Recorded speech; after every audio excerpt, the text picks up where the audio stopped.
ରାଣୀର ସୁସଜ୍ଜିତ ଧରାଟା କେତେ ସୁନ୍ଦର ଦେଖାଯାଉଛି। ଆଉ ପୂର୍ବ ଦିଗରୁ ଭାନୁ ଉଦୟ ହୋଇ ତାର ସେଇ ନାଲିଆ କିରଣରେ ବିସ୍ତାରି ପ୍ରସାର କରିଦେଉଛି ସୌନ୍ଦର୍ଯ୍ୟର ପସରା। ଆଉ ଆଜିର ଏଇ ଶୁଭ ମୁହୂର୍ତ୍ତରେ ମୁଁ ମୋର ପରିଚୟ ଦେଇ ଜଣାଇବି ସମସ୍ତଙ୍କ ଆଗର। ବୀର ଯୁବା କିଶୋର ଗମଇ ଧୀରେ ସେ ଯୁବା କିଶୋର ଗମଇ ଧୀରେ ସେ ପ୍ରଫୁଲ୍ଲ ଚିତ୍ତରେ ମୋହି ଯିବି ଯୁବତୀ ସକାଳମ ନାରୀ କୁଳ ଭରରେ ମୋହି ଯିବେ ଯୁବତୀ ସକାଳମ ନାରୀ କୁଳ ଭରରେ ରାଜ ସୁନ୍ଦର ନାମ ମୋ ସମୀର ରାଜ ସୁନ୍ଦର ନାମ ମୋ ସମୀର ସୁବର୍ଣ୍ଣପୁରରେ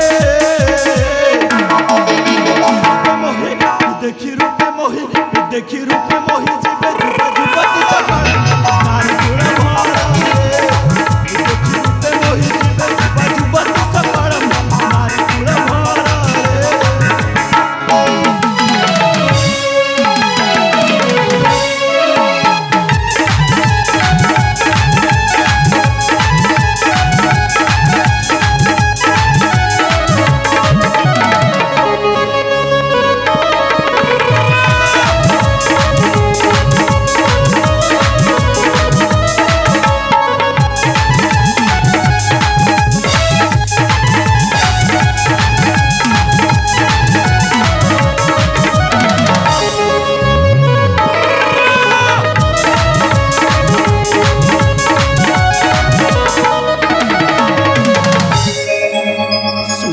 গর্ভরে মুহি হেলি জনম এ অঙ্গে শোভমর পাট বসন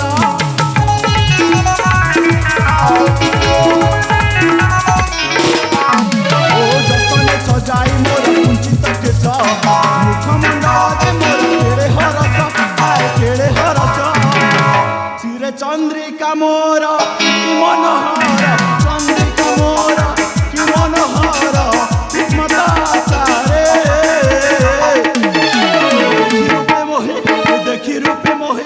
দেখি রূপে মোহি ଯିବେ ଯୁବତୀ ସକାଳ ନାରୀ କୁଳ ଭରରେ ଦେଖି ରୂପେ ମୋହି ଯିବେ ଯୁବତୀ ସକାଳ ନାରୀ କୁଳ ଭରରେ।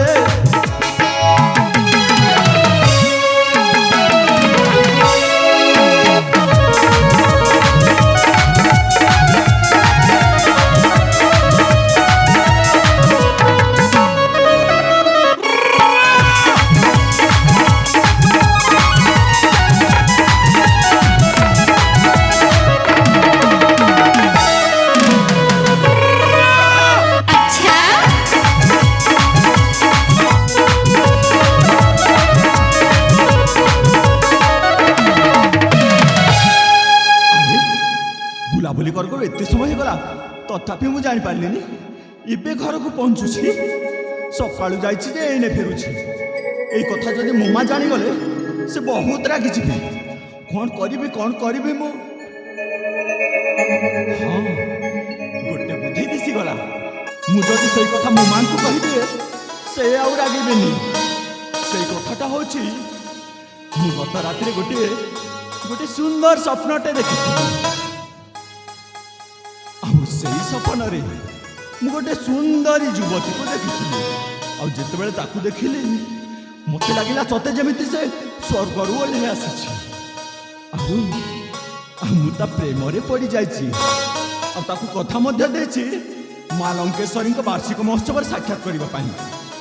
ହେଲେ ସେଇ ଝିଅ ସହିତ ସାକ୍ଷାତ କରିବା ପାଇଁ ହେଲେ ତ ମୋତେ ମୋ ମାଆଙ୍କଠୁ ଅନୁମତି ନେବାକୁ ପଡ଼ିବ।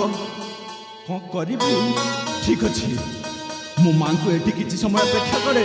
ଯେତେବେଳେ ମୋ ମା ଆସିଲେ ମାଆଙ୍କଠୁ ଅନୁମତି ମାଗି ଚାଲିଯିବି ମୁଁ ସେଇ ଉତ୍ସବ ଦେଖିବା ପାଇଁ। ଆଉ ସେଇ ମହୋତ୍ସବରେ ମୁଁ ମୋର ସେଇ ସ୍ୱପ୍ନ ନାୟିକା ସହିତ ସାକ୍ଷାତ କରିକି ଆସିବି।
ମୋର ଭକ୍ତି ଭରା ଭୂମିଷ୍ଠ ପ୍ରଣାମ।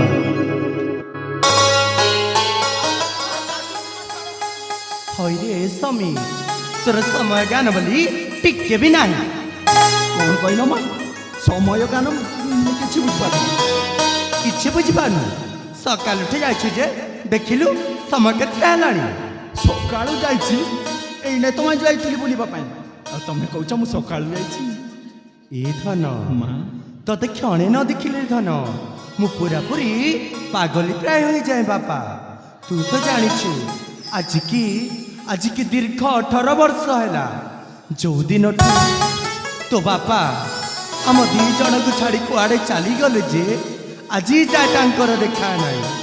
ସେଇ ଦିନଠୁ ମୁଁ ତତେ କେତେ ଯେ କଷ୍ଟରେ ମଣିଷ କରିଛି ସେଇଟା ସେଇ ଭଗବାନଙ୍କୁ ହିଁ ଜଣା ବାପା। ମା ଖାଲି କ'ଣ ତମେ ହିଁ ମତେ ନ ଦେଖିଲେ ପାଗଳ ହେଇଯାଅ? ନାଇଁ ମା ନାଇଁ, ମୁଁ ବି ଯଦି ତମକୁ ଦଣ୍ଡେ ନ ଦେଖିଲି ନା ମା, ମତେ ବି ପାଗଳ ପ୍ରାୟ ଲାଗିଯାଏ। ହଁ ମା, ଛୋଟ ବେଳଠୁ ତ ଦେଖିନି ମୋ ବାପାକୁ। ସେ ଦେଖିବାକୁ କେମିତି? ତମେ ହିଁ ଦେଇଛ ମତେ ମୋ ବାପାର ଆଦର ଓ ମାର ସ୍ନେହ। ତମକୁ କେମିତି ଭୁଲିବି କହିଲ ମା? ସେସବୁ କଥା ଛାଡ଼ ମା। ଜାଣିଛ ମା, ମୁଁ ନା ଆଜି ମୁଁ ତମକୁ ଗୋଟେ କଥା କହିବି ବୋଲି ଭାବିଛି ମା। ମତେ? ହଁ ମା। କହୁନୁ ବାପା। କହିବି ମା, ନିଶ୍ଚୟ କହିବି। ତମକୁ କହିବିନି ତ ଆଉ କାହାକୁ କହିବି କହିଲ? ଜାଣିଛ ମା, ମୁଁ ନା